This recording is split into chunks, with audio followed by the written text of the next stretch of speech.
Hello students. तो अभी हम स्टार्ट करने वाले हैं हमारा टॉपिक कॉन्टिन्यूटी।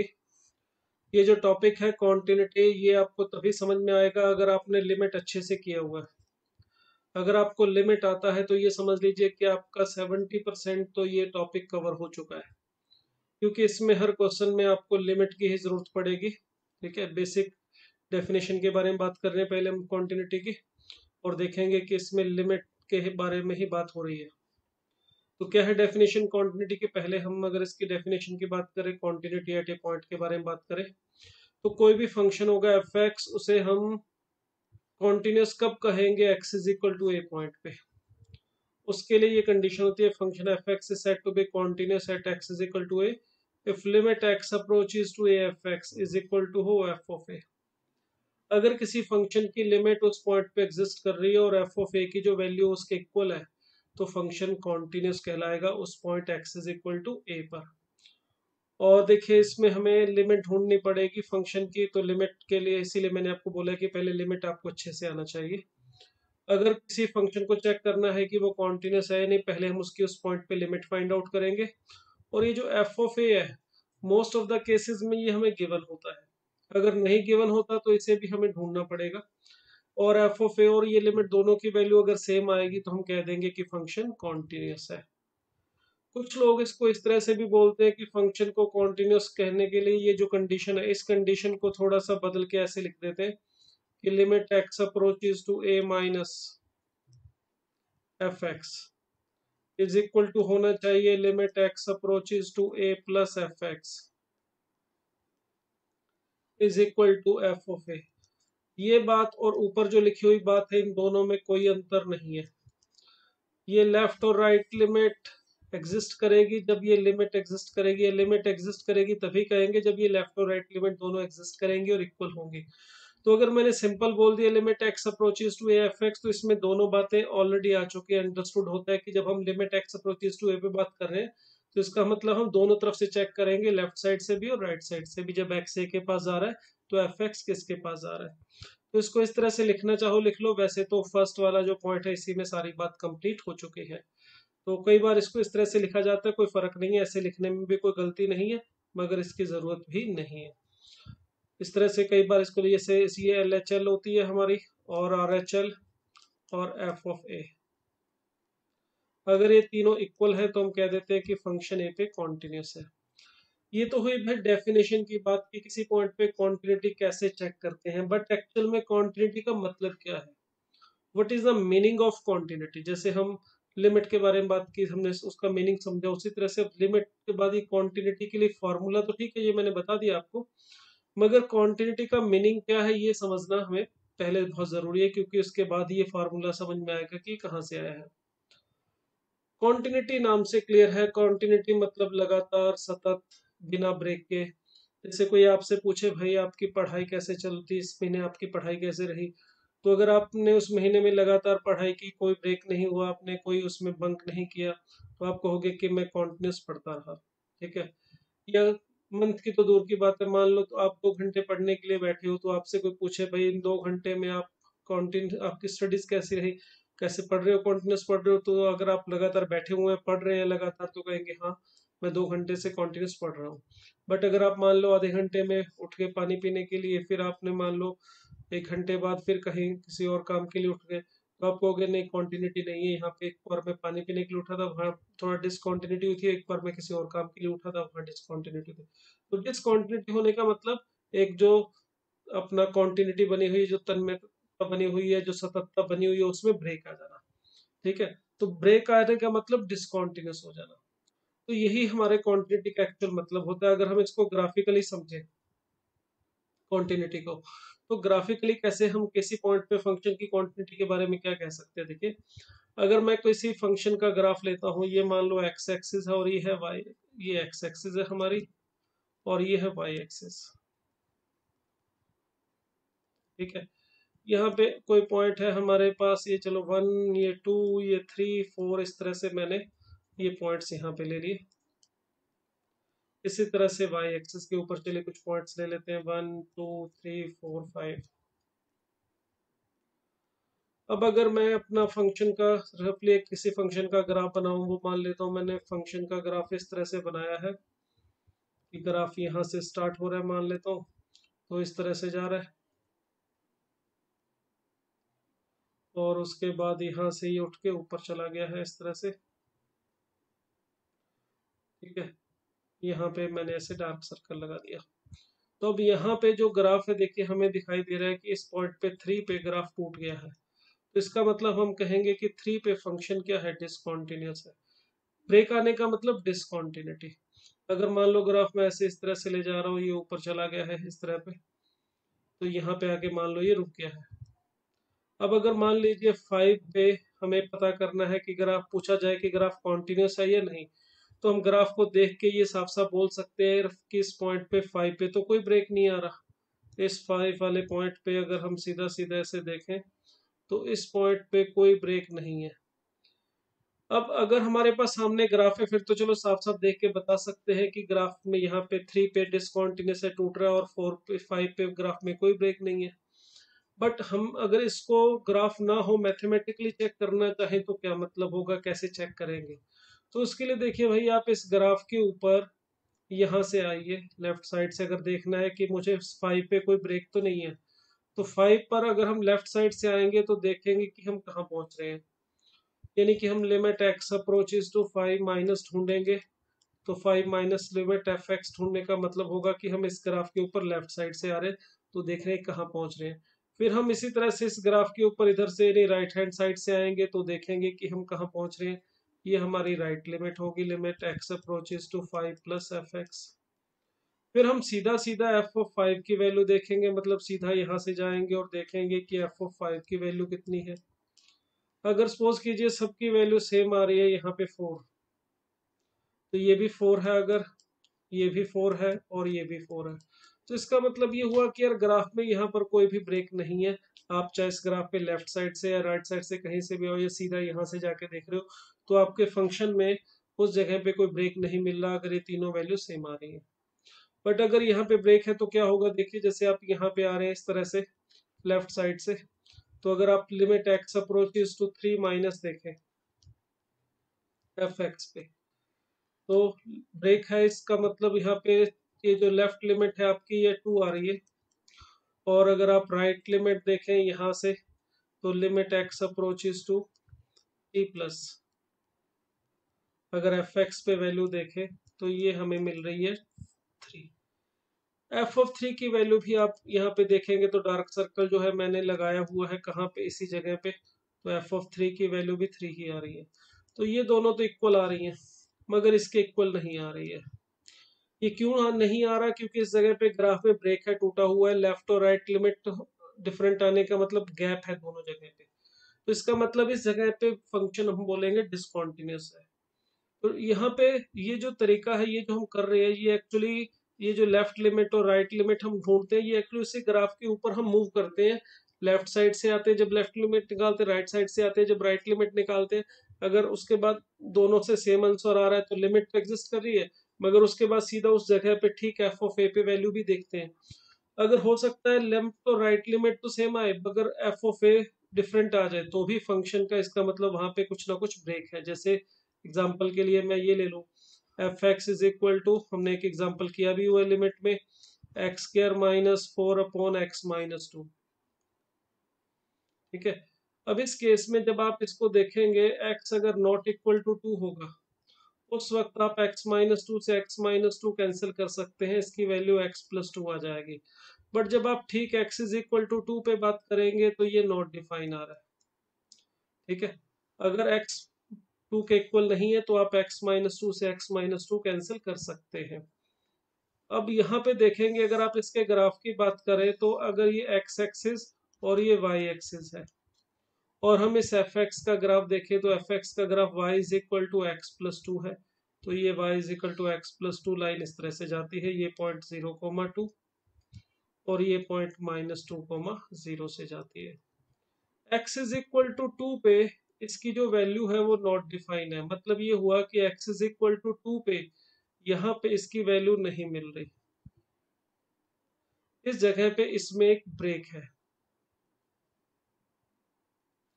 इस जगह पे इसमें एक छोटा सा छेद है, मतलब यहाँ पर ये नॉट डिफाइन है।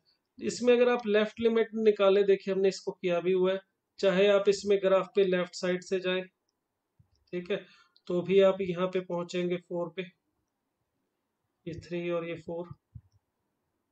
चाहे आप इसमें राइट साइड से आए तो भी आप सही जगह पे 4 पे ही पहुंचेंगे।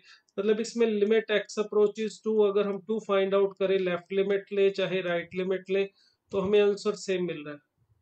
Limit x approaches to 2 plus f x, ये दोनों की वैल्यू हमें मिल रही है 4। बट यहाँ पर एफ ऑफ 2 जो है वो नॉट डिफाइंड है। एफ ऑफ 2 पे वैल्यू एफ एक्स की नहीं मिल रही है, तो भी इसका मतलब ये है कि यहाँ पर छेद है, ग्राफ टूटा हुआ है, तो भी इसका मतलब होगा फंक्शन डिसकंटीन्यूअस है। मतलब ये लिमिट एग्जिस्ट कर रही है, इसमें कोई प्रॉब्लम नहीं है। लिमिट एग्जिस्ट करने के बाद इस एफ ऑफ 2 के इक्वल भी आनी चाहिए। तो अगर ये इसके इक्वल नहीं आ रही है, या यहाँ पे नॉट डिफाइन है, सपोज करो यहाँ पे नॉट डिफाइन की बजाय फंक्शन में थोड़ा सा डेफिनेशन में बदलाव कर देता, अभी तो यहाँ पे ये नॉट डिफाइन है, इसलिए मैं इसको बोल रहा हूँ डिसकॉन्टिन्यूस है। अगर मैं यहाँ पे इसी फंक्शन को थोड़ा सा बदल के ऐसे लिख दूं, f x is equal to x square -4/x-2 when x is not equal to 2, ठीक है, और 5 when x is equal to 2, तो भी देखिए क्या होगा इसमें। तो यहाँ पर भी आप इसको उसी तरह से, जब x2 के इक्वल नहीं है तो x-2 से x-2 कैंसिल करके x+2 लिख सकते हैं। अगर इसमें आप limit x approaches to 2 find out करेंगे, चाहे लेफ्ट साइड से फाइंड आउट कीजिए चाहे राइट साइड से, इसकी वैल्यू हमें 4 मिल रही है, ठीक है। मगर प्रॉब्लम क्या आएगी, देखिए इसमें जब हम एफ एक्स की वैल्यू देख रहे हैं, एक्स अगर 2 के इक्वल नहीं है, तब इसकी वैल्यू, इसका जो ग्राफ है y इज इक्वल टू, या f x is equal to x+2 है, तो ग्राफ उसी तरह से बन रहा है जैसे हमने पहले बनाया था, देखो। मगर यहाँ पे 2 पे पिछली बार ये छेद था, अब भी है। 2 पे ये नॉट डिफाइन था पिछले वाले एग्जाम्पल में, ठीक है। यहाँ से लेफ्ट और राइट लिमिट सेम आ रही थी,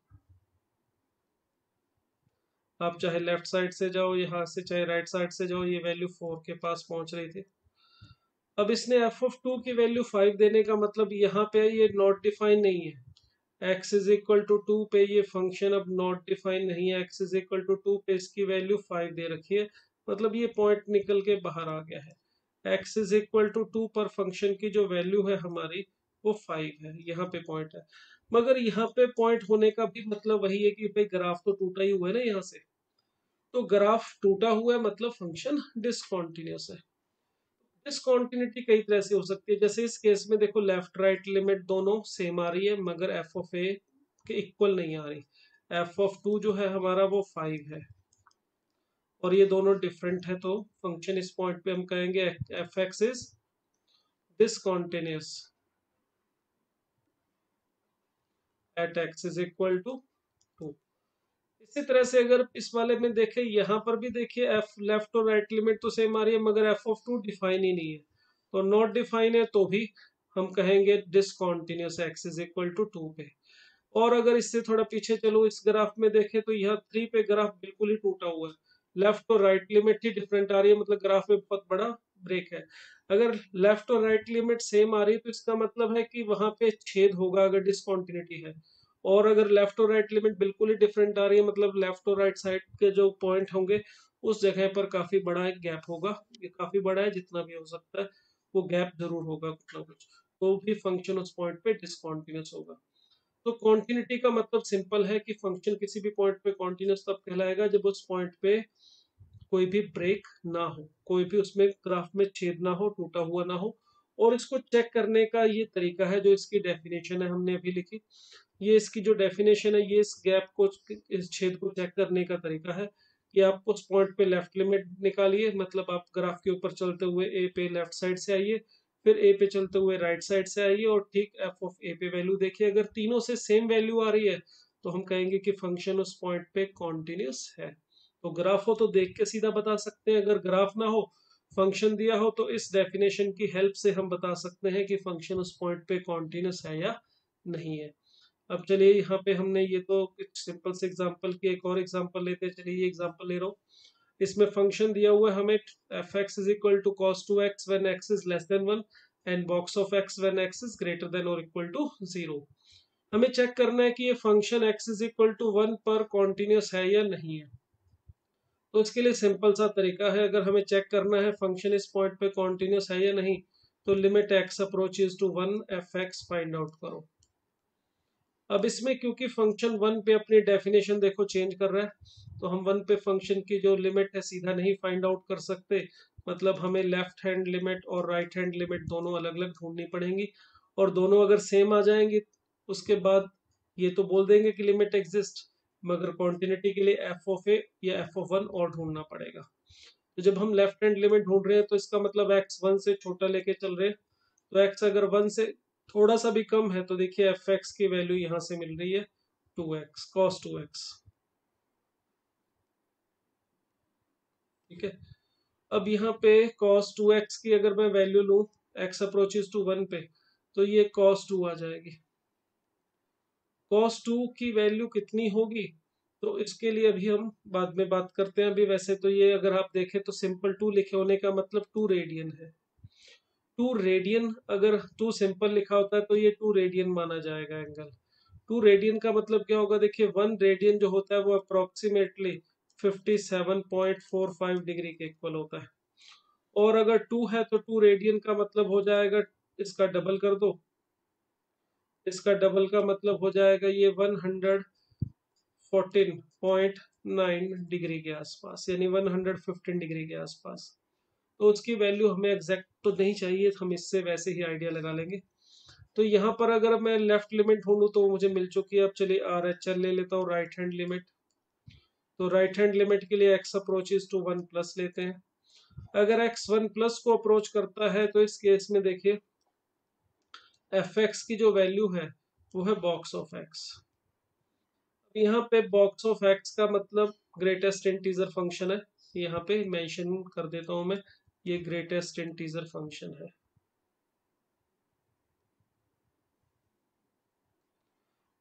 यहाँ पे थोड़ा पीछे करके लिख रहा हूँ मैं। तो यहाँ पे ये जो बॉक्स ऑफ एक्स है वो ग्रेटेस्ट इंटीजर फंक्शन को डिनोट करता है, ये मेंशन किया होगा अलग से, नहीं मेंशन किया होगा तो इसे हम सिंपल ब्रैकेट मान के करेंगे। अब अगर एक्स 1 से थोड़ा सा बड़ा है तो 1.001 समझे तो इसका बॉक्स आएगा 1। तो cos 2 की वैल्यू जितनी भी आएगी वो हमें एग्जैक्टली ढूंढने की तो जरूरत नहीं है, मगर इतना जरूर पता है कि वो इसके 1 के इक्वल नहीं आएगी, यानी कि इस केस में LHL और RHL हमारा डिफरेंट आ रहा है। अगर ये डिफरेंट है तो हमें एफ ऑफ 1 की तो जरूरत ही नहीं है, हम सीधा ही बोल सकते हैं कि ये फंक्शन हमारा x इज इक्वल टू 1 पे डिसकॉन्टिन्यूस है। क्लियर हो गया होगा ये। अगर यहाँ पे दोनों बराबर आते फिर हम एफ ऑफ 1 देखते हैं।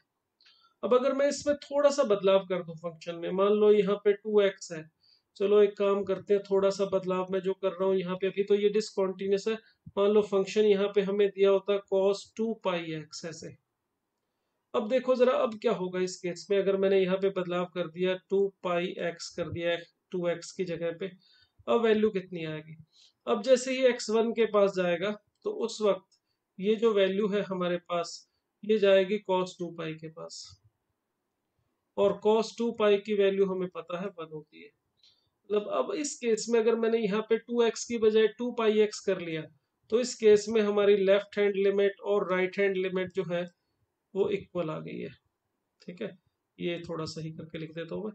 तो यहाँ पर अब हमारा लेफ्ट हैंड लिमिट और राइट हैंड लिमिट जो है वो बराबर आ गया है। मगर अभी भी सिर्फ लेफ्ट और राइट लिमिट देख के आंसर नहीं देना, अभी हमें एफ ओ वन की और जरूरत पड़ेगी। एफ ओ वन ढूंढने का मतलब हमें एक्स इज इक्वल टू 1 पे इसकी वैल्यू लेनी है, तो ठीक 1 पे अगर एफ एक्स की वैल्यू लेनी है तो देखो यहाँ पर इक्वल टू 1 इस जगह पे दिया हुआ है, जब x इज इक्वल टू 1 है तो भी आपको एफ एक्स की यही डेफिनेशन यूज करनी है, बॉक्स ऑफ एक्स। तो एग्जैक्ट 1 का बॉक्स भी अगर लेंगे, यहाँ पर ये जो बॉक्स था हमारे पास ये 1 का मतलब 1.001 का था बॉक्स, ऐसे अप्रोक्सीमेट में वैसे ही लिखा अंदाजे से, ये एग्जैक्ट नहीं होता। तो इसकी वैल्यू 1 आ रही थी, बट एग्जैक्ट 1 पे भी वैल्यू 1 आएगी, तो इसका मतलब लेफ्ट लिमिट राइट लिमिट और एफ ऑफ 1 अभी इक्वल आ रहे हैं। तो मतलब ये जो मैंने चेंज करके नया फंक्शन अभी लिखा है, इसको आप बोल सकते हो कि ये फंक्शन हमारा कॉन्टिन्यूस है at x is equal to 1। ठीक, इस तरह से हम कॉन्टिन्यूटी किसी पॉइंट पे फंक्शन की चेक कर सकते हैं। चलो इसी तरह से एक और थोड़ा डिफरेंट टाइप का एग्जांपल लेते हैं। देखिए यहाँ पर फंक्शन दिया हुआ है अपने को, एफ एक्स है 1 - e⁻x के स्क्वायर रूट, और हमें जीरो पे इसकी कॉन्टिन्यूटी चेक करनी है। तो इसके कॉन्टिन्यूटी चेक करने के लिए देखिए, अगर हम देखें limit x approaches to zero, f x कितना आ रहा है, और फिर हम देखेंगे एफ ऑफ जीरो कितना आ रहा है। अगर ये दोनों इक्वल आ जाएंगे तो फंक्शन कॉन्टिन्यूस होगा, अगर डिफरेंट आएंगे तो डिसकॉन्टिन्यूस। एफ ऑफ जीरो ढूंढना तो बिल्कुल सीधा सीधा काम है। अगर मैं एक्स को ठीक ठीक जीरो रख दूं तो 1 - e⁻0, e की पावर एग्जैक्ट जीरो का मतलब 1, तो ये तो जीरो आ रहा है भाई। तो फंक्शन की वैल्यू जो है x is equal to zero पे जीरो आ रही है। अब अगर मुझे ढूंढना है इसकी limit x approaches to zero, तो ये तो हमने ढूंढ लिया। अब जरा लिमिट के बारे में बात कर लेते हैं। तो limit x approaches to zero, यहाँ पे है हमारे पास रूट के अंदर 1 - e⁻x²। कुछ लोग ना बड़े रफली तरीके से आंसर देते हैं, सोचते हैं ज्यादा डेप्थ में नहीं है, लिख देते हैं अगर एक्स जीरो के पास जाएगा तो भाई x² भी जीरो के पास जाएगा, तो e⁻x² जो होगा वो 1 के पास जा रहा है, तो इसका मतलब ये वाली वैल्यू भी 1 - 1 जीरो आ रही है। तो लो भाई, फंक्शन हो गया है कॉन्टिन्यूस। अगर आप इतना रफली तरीके से सोचोगे तो कभी भी एडवांस में जो क्वेश्चन आते हैं, मेंस में जो आते हैं, जो थोड़ा ढंग के क्वेश्चन होते हैं जिसमें थोड़ा सोचने की जरूरत पड़ती है, आप उसमें हमेशा मिस्टेक करोगे। इसमें अगर हम ऐसे इतना रफ तरीके से सोच के इसका आंसर दे देंगे तो ये आंसर गलत है। क्यों गलत है, इसको ध्यान से समझिए। अगर हमारा x जीरो के पास जा रहा है और रूट के अंदर वाली, जैसे हमारा x जीरो के पास जा रहा है, हमने देखा ये रूट के अंदर वाली वैल्यू जो है वो जीरो के पास जा रही है, तो ठीक है। मगर जीरो के पास जा रही है, जीरो एग्जैक्ट नहीं है। अगर एग्जैक्ट जीरो हो तो कोई प्रॉब्लम नहीं है, मगर जीरो के पास जा रही है और स्क्वायर रूट भी है, तो हमें ध्यान से देखना पड़ेगा भाई जीरो के पास किधर से जा रही है। अगर ये जीरो के पास राइट साइड से जाए फिर तो कोई प्रॉब्लम नहीं है। अगर रूट के अंदर वाली वैल्यू सपोज 0.00001 प्लस में है तो कोई प्रॉब्लम नहीं है, हमारा ये वैल्यू रियल आएगा और जीरो के पास ही जाएगा। मगर प्रॉब्लम तब आएगी अगर ये रूट के अंदर वाली वैल्यू जीरो से थोड़ी सी कम हो जाए, जीरो के पास लेफ्ट साइड से चली जाए, तब प्रॉब्लम हो जाएगी, तब ये नॉन रियल हो जाएगा, फिर ये लिमिट एग्जिस्ट नहीं करेगी। इसमें ऐसे रफली आंसर नहीं देना, बड़े ध्यान से हमें ऑब्जर्व करना पड़ेगा। देखो, अगर x अप्रोचेज टू जीरो है, चाहे जीरो प्लस हो चाहे x approaches to zero minus हो, x² तो हमेशा पॉजिटिव ही रहेगा। x² की वैल्यू तो हमेशा जीरो के पास राइट साइड से जाएगी, x² नेगेटिव नहीं हो सकता। अगर x² जीरो के पास राइट साइड से जाएगा तो इसका मतलब x² जीरो से बड़ा होगा। अगर x² जीरो से बड़ा होगा तो इसका मतलब e⁻x² जो है वो e⁻0 से बड़ा होगा। अगर हम यहाँ पे इनइक्वलिटी में बेस में e लगा रहे हैं तो इनइक्वलिटी पे कोई फर्क नहीं पड़ेगा। क्यों नहीं पड़ेगा? क्योंकि ये जो बेस हम लगा रहे हैं e, ये 1 से बड़ी वैल्यू है। ऐसा नहीं कभी भी कोई फर्क नहीं पड़ेगा। आप इनइक्वलिटी में अगर बेस लगा रहे हो कुछ, तो उसके लिए हमें देखना पड़ेगा कि वो बेस क्या है। जैसे 2 < <3 होता है, अगर आप यहाँ पे दोनों के बीच बेस में 5 लगा दे तो इनइक्वलिटी पे कोई फर्क नहीं पड़ेगा। देखिए 5 पावर 2 छोटा ही रहेगा 5 पावर 3 से। बट अगर आप यहाँ पे बेस 1 से छोटा लगाएं, जैसे कि मैं 1/2 लगा दूं, 1/2 का स्क्वायर और ये 1/2 का क्यूब, अब देखिए साइन पलट जाता है। तो इनइक्वलिटी में अगर बेस आप लगा रहे हो वो 1 से बड़ा लगाओगे तो इनइक्वलिटी पे कोई फर्क नहीं पड़ेगा। और यहाँ पर e है हमारे पास 2.718, तो इसका मतलब यहाँ पे हमारा जो इस केस में e² है वो 1 से बड़ा है, e⁻x² सॉरी 1 से बड़ा है। तो इसका मतलब 1 - e⁻x² जो होगा वो नेगेटिव होगा। मतलब यहाँ पर जो हमारे पास ये रूट के अंदर वाली वैल्यू है वो जीरो के पास तो जा रही है, मगर इस तरह से नहीं जा रही भाई। अगर इस तरह से जाती तो कोई प्रॉब्लम नहीं थी। इस केस में हमारे पास ये जो नंबर है वो जीरो के पास जा रहा है, मगर लेफ्ट साइड से जा रहा है। ये वाली वैल्यू जीरो के पास लेफ्ट साइड से जा रही है, तो इसका मतलब यहाँ पे लिमिट नॉट एग्जिस्ट लिखेंगे क्योंकि ये नॉन रियल आ रहा है। तो इस केस में लिमिट एग्जिस्ट नहीं कर रही है, इसलिए फंक्शन जो है हमारा इस जगह पे डिसकॉन्टिन्यूस है।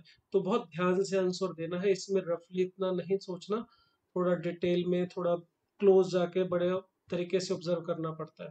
अगर इसी में मैं थोड़ा सा चेंज कर दूं,